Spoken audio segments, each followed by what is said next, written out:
Hello दोस्तों, कैसे हैं आप। कल हम वर्णमाला में सघोष और अघोष तक पढ़ लिए थे। आज हम वर्णमाला में उच्चारण स्थान के बारे में पढ़ेंगे। उच्चारण स्थान सूत्र के माध्यम से जानेंगे। इसमें है अकुह विसर्जनीया नाम कंठा। अकुह विसर्जनीया नाम कंठा में छोटा आ, बड़ा आ, क, ख, ग, घ, अंगा, हा और विसर्ग कंठ से बोले जाते हैं। इचु यसा नाम तालु। इचु यसा नाम तालु में ई, चा, छ, जा, झा, इया चा वर्ग और या और सा तालु से बोले जाते हैं। ऋतु रसानाम मूर्धा।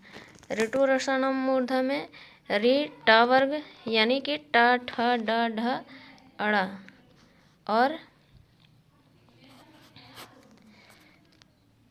मूर्धन्य श और रा ये बोले जाते हैं मूर्धा से। ऋतु लसा नाम दंता। ऋतु लसा नाम दंता में लृ और ता वर्ग में ता, था, दा, धा, ना और ला और दंती सा ये दंत से बोले जाते हैं। उपओष्ठो। उपोष्ठों में से उ और पा वर्ग जैसे पा, फा, वा, भा, मा ओष्ठ से बोले जाते हैं। पंचमाक्षर नासिका चा। जो पंचम अक्षर होते हैं, जो वर्ण के पांचवा अक्षर होता है, उसे हम नासिका के माध्यम से बोलते हैं। जैसे अंगा है वो नासिका और कंठ के माध्यम से बोले जाते हैं। या है वो नासिका और तालु से बोला जाता है। अड़ा है नासिका और मूर्धा से बोला जाता है। न है नासिका और दंत से बोला जाता है। म है नासिका और ओष्ठ से बोला जाता है। ए दैतो कंठ तालु। ए दैतो ए कंठ तालु से बोला जाता है। और ओ दैतो कंठोष्ठ। वो ओ जो है वो कंठोष्ठ से बोला जाता है। वकारस्म दंतोष्ठ। दंत और ओष्ठ दोनों से व बोला जाता है। नासिका अनुस्वारस्य। और नासिका जो है अनुस्वार जो है वो नासिका से बोले जाते हैं। अब ये है अक्षर के प्रकार। ये दो प्रकार के होते हैं, बद्धाक्षर और मुक्ताक्षर। मुक्ताक्षर इसकी अंतिम ध्वनि स्वर होता है, जैसे आना, रानू, सुरेंद्र, मधु, रवि आदि। और बद्धाक्षर इसकी अंतिम ध्वनि व्यंजन होता है, जैसे जगत, शिवम।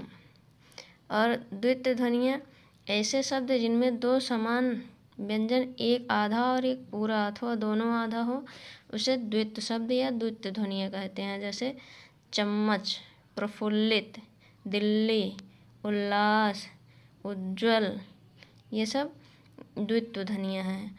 और संपृक्क या युग्मक ध्वनियाँ ऐसे शब्द जिनमें कोई आधा अक्षर दो भिन्न पूरे अक्षरों या वर्ण से घिरे हों, उसे संपृक्क या युग्मक ध्वनियाँ कहते हैं। जैसे चंबल, शंबल आदि। और युग्मक ध्वनियाँ जैसे प्रेम हुआ, ये जो है युग्मक ध्वनि हो गई। अब कुछ और महत्वपूर्ण क्वेश्चन वन लाइनर देख लेते हैं हम।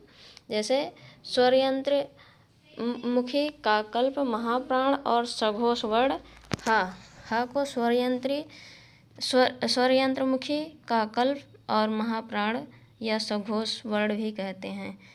क, ख, ग, ज, फ को आगत व्यंजन भी कहते हैं। जो क, ख, ग, ज, फ के नीचे नुक्ता लगा हुआ है, बिंदी लगी रहती है, उसको हम आगत व्यंजन भी कहते हैं। स्वर को अच कहते हैं। स्वर जो है हमारा वो अच प्रत्याहार के अंतर्गत आता है। व्यंजन को हल कहते हैं। व्यंजन हल प्रत्याहार के अंतर्गत आता है। और स्वर और व्यंजन को अल कहते हैं। स्वर और व्यंजन जो है संपूर्ण 52 अक्षर वो अल प्रत्याहार के अंतर्गत आता है। जैसे इसमें है विकसित ध्वनियाँ, वर्ण संयुक्त व्यंजन ड ढ को बोलते हैं। ड ढ को चाहे संयुक्त ध्वनियाँ आए या वर्ण संयुक्त व्यंजन, ये सब ड ढ को कहते हैं। च, छ, ज, झ स्पर्श संघर्षी व्यंजन हैं। और ट, ठ, ड, ढ को कर्कश व कठोर वर्ण कहते हैं।